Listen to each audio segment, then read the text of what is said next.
দেবী গঙ্গার অপর নাম জাহ্নবী। কিন্তু জানেন কি কেন গঙ্গাকে জাহ্নবী বলা হয়?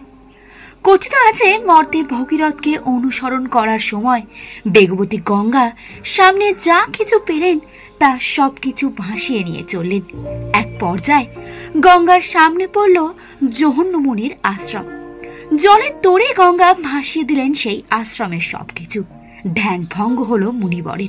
নিজের আশ্রমকে বিধ্বস্ত অবস্থায় দেখে ভয়ঙ্কর রকমের ক্রুদ্ধ হলেন তিনি।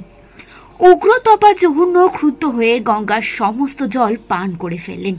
তখন সকল দেবগণ গঙ্গার মুক্তির জন্য ঋষির কাছে প্রার্থনা করতে থাকলে নিজের জঙ্ঘা বা জানু ভেদ করে গঙ্গাকে মুক্তি দেন। মুক্তি পেয়ে দেবী গঙ্গা বললেন, হে পিতা, জহনুমুনির জানু দেশ থেকে নির্গত হওয়ায় আমি জাহ্নবী নামেও জগৎ সংসারে বিখ্যাত হব।